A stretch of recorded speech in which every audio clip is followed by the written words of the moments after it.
The second book of Samuel, chapter 1. Now it came to pass after the death of Saul, when David was returned from the slaughter of the Amalekites, and David had abode 2 days in Ziklag, it came even to pass on the third day that, behold, a man came out of the camp from Saul, with his clothes rent, and earth upon his head. And so it was, when he came to David, that he fell to the earth and did obeisance. And David said unto him, From whence comest thou? And he said unto him, Out of the camp of Israel am I escaped. And David said unto him, How went the matter? I pray thee tell me. And he answered, That the people are fled from the battle, and many of the people also are fallen and dead, and Saul and Jonathan his son are dead also. And David said unto the young man that told him, How knowest thou that Saul and Jonathan his son be dead? And the young man that told him said, As I happened by chance upon Mount Gilboa, behold, Saul leaned upon his spear, and lo, the chariots and horsemen followed hard after him. And when he looked behind him, he saw me, and called unto me, and I answered, Here am I. And he said unto me, Who art thou? And I answered him, I am an Amalekite. He said unto me again, Stand, I pray thee, upon me, and slay me, for anguish is come upon me, because my life is yet whole in me. So I stood upon him, and slew him, because I was sure that he could not live after that he was fallen. And I took the crown that was upon his head, and the bracelet that was on his arm, and have brought them hither unto my lord. Then David took hold on his clothes, and rent them, and likewise all the men that were with him. And they mourned, and wept, and fasted until evening, for Saul, and for Jonathan his son, and for the people of the Lord, and for the house of Israel, because they were fallen by the sword. And David said unto the young man that told him, Whence art thou? And he answered, I am the son of a stranger, an Amalekite. And David said unto him, How wast thou not afraid to stretch forth thine hand to destroy the Lord's anointed? And David called one of the young men, and said, Go near and fall upon him. And he smote him that he died. And David said unto him, Thy blood be upon thy head, for thy mouth has testified against thee, saying, I have slain the Lord's anointed. And David lamented with this lamentation over Saul and over Jonathan his son. Also he bade them teach the children of Judah the use of the bow. Behold, it is written in the book of Jasher, The beauty of Israel is slain upon thy high places. How are the mighty fallen? Tell it not in Gath, publish it not in the streets of Ashkelon, lest the daughters of the Philistines rejoice, lest the daughters of the uncircumcised triumph. Ye mountains of Gilboa, let there be no dew, neither let there be rain upon you, nor fields of offerings, for there the shield of the mighty is vilely cast away, the shield of Saul, as though he had not been anointed with oil. From the blood of the slain, from the fat of the mighty, the bow of Jonathan turned not back, and the sword of Saul returned not empty. Saul and Jonathan were lovely and pleasant in their lives, and in their death they were not divided. They were swifter than eagles, they were stronger than lions. Ye daughters of Israel, weep over Saul, who clothed you in scarlet with other delights, who put on ornaments of gold upon your apparel. How are the mighty fallen in the midst of the battle? O Jonathan, thou wast slain in thine high places. I am distressed for thee, my brother Jonathan. Very pleasant hast thou been unto me. Thy love to me was wonderful, passing the love of women. How are the mighty fallen, and the weapons of war perished. Chapter 2. And it came to pass after this, that David inquired of the Lord, saying, Shall I go up into any of the cities of Judah? And the Lord said unto him, Go up. And David said, Whither shall I go up? And he said, Unto Hebron. So David went up thither, and his 2 wives also, Ahinoam the Jezreelitess, and Abigail Nabal's wife the Carmelite.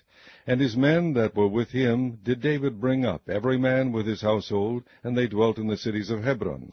And the men of Judah came, and there they anointed David king over the house of Judah. And they told David, saying, that the men of Jabesh-Gilead were they that buried Saul. And David sent messengers unto the men of Jabesh-Gilead, and said unto them, Blessed be ye of the Lord, that ye have shewed this kindness unto your Lord, even unto Saul, and have buried him. And now the Lord shew kindness and truth unto you, and I also will require you this kindness, because ye have done this thing. Therefore now let your hands be strengthened, and be ye valiant, for your master Saul is dead, and also the house of Judah have anointed me king over them. But Abner the son of Ner, captain of Saul's host, took Ishbosheth the son of Saul, and brought him over to Mahanaim, and made him king over Gilead, and over the Ashurites, and over Jezreel, and over Ephraim, and over Benjamin, and over all Israel. Ishbosheth, Saul's son, was 40 years old when he began to reign over Israel, and reigned 2 years. But the house of Judah followed David. And the time that David was king in Hebron over the house of Judah was 7 years and 6 months. And Abner the son of Ner, and the servants of Ishbosheth the son of Saul, went out from Mahanaim to Gibeon. And Joab the son of Zeruiah, and the servants of David went out, and met together by the pool of Gibeon. And they sat down, the one on the one side of the pool, and the other on the other side of the pool. And Abner said to Joab, Let the young men now arise, and play before us. And Joab said, Let them arise. Then there arose and went over by number 12 of Benjamin, which pertained to Ishbosheth the son of Saul, and 12 of the servants of David. And they caught every one his fellow by the head, and thrust his sword in his fellow's side. So they fell down together. Wherefore that place was called Helkath Hazurim, which is in Gibeon. And there was a very sore battle that day, and Abner was beaten, and the men of Israel before the servants of David. And there were 3 sons of Zeruiah there, Joab, and Abishai, and Asahel. And Asahel was as light of foot as a wild roe. And Asahel pursued after Abner. And in going he turned not to the right nor to the left from following Abner. Then Abner looked behind him, and said, Art thou Asahel? And he answered, I am. And Abner said to him, Turn thee aside to thy right hand, or to thy left, and lay thee hold on one of the young men, and take thee his armor. But Asahel would not turn aside from following of him. And Abner said again to Asahel, Turn thee aside from following me. Wherefore should I smite thee to the ground? How then should I hold up my face to Joab thy brother? Howbeit he refused to turn aside. Wherefore Abner with the hinder end of the spear smote him under the 5th rib, that the spear came out behind him, and he fell down there, and died in the same place. And it came to pass that as many as came to the place where Asahel fell down and died stood still.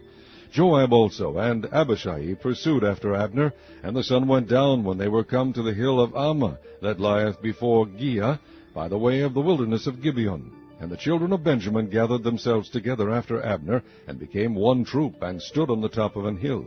Then Abner called to Joab, and said, Shall the sword devour forever? Knowest thou not that it will be bitterness in the latter end? How long shall it be then, ere thou bid the people return from following their brethren? And Joab said, As God liveth, unless thou hadst spoken, surely then in the morning the people had gone up every one from following his brother. So Joab blew a trumpet. And all the people stood still, and pursued after Israel no more, neither fought they any more. And Abner and his men walked all that night through the plain, and passed over Jordan, and went through all Bithron, and they came to Mahanaim. And Joab returned from following Abner, and when he had gathered all the people together, there lacked of David's servants 19 men, and Asahel. But the servants of David had smitten of Benjamin, and of Abner's men, so that 360 men died. And they took up Asahel, and buried him in the sepulchre of his father, which was in Bethlehem. And Joab and his men went all night, and they came to Hebron at break of day. Chapter 3. Now there was long war between the house of Saul and the house of David, but David waxed stronger and stronger, and the house of Saul waxed weaker and weaker. And unto David were sons born in Hebron, and his firstborn was Amnon, of Ahinoam the Jezreelitess, and his second Chileab of Abigail, the wife of Nabal the Carmelite, and the third Absalom the son of Maacah, the daughter of Talmai, king of Geshur, and the fourth Adonijah the son of Haggith, and the fifth Shephatiah the son of Abital, and the sixth Ithream by Eglah David's wife. These were born to David in Hebron. And it came to pass, while there was war between the house of Saul and the house of David, that Abner made himself strong for the house of Saul. And Saul had a concubine, whose name was Rizpah, the daughter of Aiah. And Ishbosheth said to Abner, Wherefore hast thou gone in unto my father's concubine? Then was Abner very wroth for the words of Ishbosheth, and said, Am I a dog's head, which against Judah do shew kindness this day unto the house of Saul thy father, to his brethren, and to his friends, and have not delivered thee into the hand of David, that thou chargest me today with a fault concerning this woman? So do God to Abner, and more also, except as the Lord hath sworn to David, even so I do to him, to translate the kingdom from the house of Saul, and to set up the throne of David over Israel and over Judah, from Dan even to Beersheba. And he could not answer Abner a word again, because he feared him. And Abner sent messengers to David on his behalf, saying, Whose is the land? Saying also, May thy league with me, and behold, my hand shall be with thee, to bring about all Israel unto thee. And he said, Well, I will make a league with thee. But one thing I require of thee, that is, thou shalt not see my face, except thou first bring Michal, Saul's daughter, when thou comest to see my face. And David sent messengers to Ishbosheth Saul's son, saying, Deliver me my wife Michal, which I espoused to me for 100 foreskins of the Philistines. And Ishbosheth sent, and took her from her husband, even from Phaltiel the son of Laish. And her husband went with her, along weeping behind her to Bahurim. Then said Abner unto him, Go, return. And he returned. And Abner had communication with the elders of Israel, saying, Ye sought for David in times past to be king over you. Now then do it. For the Lord hath spoken of David, saying, By the hand of my servant David I will save my people Israel out of the hand of the Philistines, and out of the hand of all their enemies. And Abner also spake in the ears of Benjamin. And Abner went also to speak in the ears of David in Hebron all that seemed good to Israel, and that seemed good to the whole house of Benjamin. So Abner came to David to Hebron, and 20 men with him. And David made Abner and the men that were with him a feast.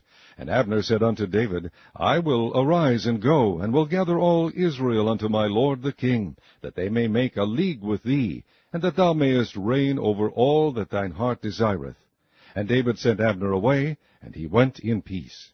And behold, the servants of David and Joab came from pursuing a troop, and brought in a great spoil with them. But Abner was not with David in Hebron, for he had sent him away, and he was gone in peace. When Joab and all the host that was with him were come, they told Joab, saying, Abner the son of Ner came to the king, and he has sent him away, and he is gone in peace.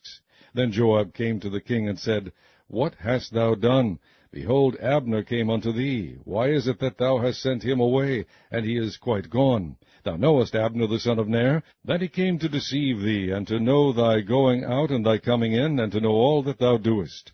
And when Joab was come out from David, he sent messengers after Abner, which brought him again from the well of Sirah, but David knew it not. And when Abner was returned to Hebron, Joab took him aside in the gate to speak with him quietly, and smote him there under the 5th rib, that he died, for the blood of Asahel his brother. And afterward, when David heard it, he said, I and my kingdom are guiltless before the Lord forever from the blood of Abner the son of Ner. Let it rest on the head of Joab, and on all his father's house, and let there not fail from the house of Joab one that hath an issue, or that is a leper, or that leaneth on a staff, or that falleth on the sword, or that lacketh bread. So Joab and Abishai his brother slew Abner, because he had slain their brother Asahel at Gibeon in the battle. And David said to Joab and to all the people that were with him, Rend your clothes, and gird you with sackcloth, and mourn before Abner.